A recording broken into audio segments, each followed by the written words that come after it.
نبی علیه الصلاة والسلام دا درس درکوي چې د ورځې مراقبه کوه، شپه کې محاسبه کوه. د ورځې د خپل ټول طاقتونه تر څار لاندې ونیسه چې غلط مستعمل نشي.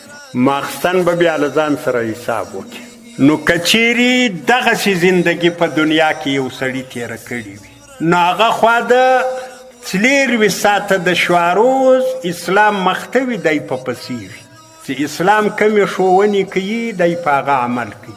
دغه سړی بیا د دویم سوال جواب هم ډېر اسانه ورکوي. دویم سوال خو منکر و نکیر چې راځي، هغه دا سوال کوي چې ما دینوکه دنیا کې د کم قانون لاندې دی ژوند کاوه، نو ته به ورته ووایې چې په دنیا کې خو زما دین اسلام و، زه د اسلامي قانون تابع وم، او که ستا ډېره توجه اساسي قانون ته وه. دا څه دا رادیوګانو کې تمام ورځ ګډي، دا د اساسي قانون خلاف دی. یو ورځ یې دی لول چې دا د قرآن خلاف دی، دا د الله د پیغمبر خلاف دی. یارې خو له مخه دلته د بون کانفرانس، دا د بون په کانفرانس کې دغه نه ده سوي، نو به بیا هلته ته ورته وایې چې زه د بوم د کانفرانس په دین وم یا په اساسي قانون په دین وم. ولې خو ستا توجه دلته ټول هغه ته ده چې له اساسي قانونه څخه مخالفت ونشي، له اسلامه که وسه هېڅ فرق نه کوي. د مسلمان دپاره قرآن مکمل ضابطه حیات، مکمل قانون زندگی ده. انفرادي اجتماعي دواړه ژوندونه د مسلمانانو علی الکمال بیان کړي دي، او تقریبا 700 کاله د قرآن پر دغه اساسي قانون باندې حکومت شوی دی، او هغه ډېر ښه وکړي. دا چې قرآن شاته سي، اساسي قانون را مخته سي، دغه ټکي ولوي. تر دغې اندازې پورې دا خلک ناپوهان دي. سخت افسوس د دې مسلمانانو پر حال باندې. امام محمد رحمت الله علیه د امام ابو حنیفه رحمت الله علیه دوم شاګرد، هغه یو قول نقل کړی دی، وایي صنیعتنا هذا من المهد الی اللحد، وایي زموږ دغه د علم کار چې د له زانګو شروع کیږي پر قبر ختمیږي. په دانن کې ما دوه ورله رادیوګانو واورېدو، وایي دا حدیث ده، د الله په پیغمبر پورې په جهاني سطح ابترا وکړي. دونه جاهلان، دونه ناپوهان چې هغه د امام محمد صاحب د نبي علیه السلام د خبرې فرق نه سای کوي. وایي چې دا حدیث د نبي علیه السلام ویلي دي چې دا علم به له زانګو تر له حده زده کوي. علم هم دی دغه علم ښیي، دا دی چې مکتب په وایي. دا د مسلمانانو ملک د افغانستان اسلامي جمهوریت لیکلی دی، دغه یې د مسلمانۍ حال دی.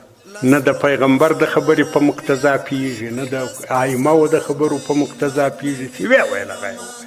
نو چې دغسې حالت وي، نو والله اعلم چې هغه به د دې دوم سوال کم جواب ورکړي چې هغه وایي ما دین وکړه. دین دې څه شی راغلی خو له غړو مخکې، پیکی دې چپه اړولی ده، ږیره دې پاکه خریلې ده، پر پتارۍ باندې یې پتلون درڅه کښلی ده، نو ستا دین څه شی؟ نو دلته والله اعلم چې دا سړی به څنګه جواب ورکړي. او دا داسې یو سخته مرحله ده، په دغه یوه توري پورې د ټول وخت کامیابي و ناکامي غوټه، او د دغه سوال جواب د لې زده کېږي. که د لې دغه غم در سره و چې شکل میم د مسلمان د مسلمان په شکل کې ښکاره سه، عقیده میم د مسلمان وي، عمل میم د مسلمان وي، اخلاق میم د مسلمان وي، دا کوشش دې کاوه، نو بالته ورته وایه چې دین الاسلام.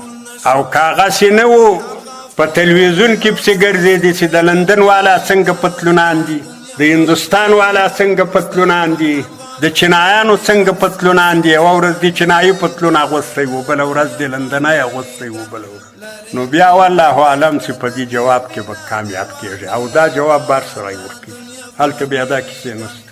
او درېیمه مسله به دا راځي چې من نبیوکه، نبي دې څوک، یعنی مرشد و مقتدا دي څوک، په چاپ سي دي اقتدا وه. بعضې خلک خو په مسلماني کې تباه سوي وي، د دې نږدې یو دی څوک دغه کړی د نبي علیه السلام په حالاتو بیخي خبر نه وي، د دې نږدې ځان ته خدای پیدا کړی.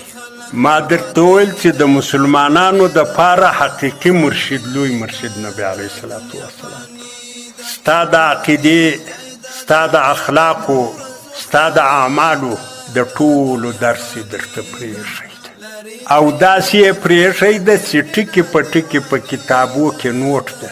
اوس خو الله جل جلاله داسې رحم کړی ده، د نبی علیه صلات وسلام ټوله زندگی په پښتو ډیر واضح ته په کتابو کې لیکل شوي هر سړی ویلی شي هر سړی له ځانه څخه داسې څوک جوړولی شي چې د نبی علیه صلات وسلام پر ټول سیرت و زندگی علم راولي چې د نبی علیه صلات وسلام حالات دې ځان ته معلوم کړو د نبی علیه صلات وسلام په ارشاد پسې دې اقتدا وکړه د نبی علیه صلات وسلام هدایت دې د ځان دپاره افتخار وبلل نبی علیه صلات وسلام ته د خپل نسبت فخر وبالو نو بیا به هلته دا جواب ورکوي چې نبی محمد صلی الله علیه وسلم او که دلې پر بله نقشه وي نبی علیه السلام دی بیخي پیژندی نو سړي ویله بله ورځ یو چا ماته وویل ول پلاني ویل دی نوم هم واخیستی له ما یې ول پلاني راته ویل ول دا نبی علیه السلام و امام صاحب یو سړی ده که دوه دي نو چې ستا دغه حالت کې ستا نبی علیه صلات سلام و امام صاحب نه ترله پیژنې نو بیا هلته دا جواب څنګه ورکوي جواب خو نه ورکوي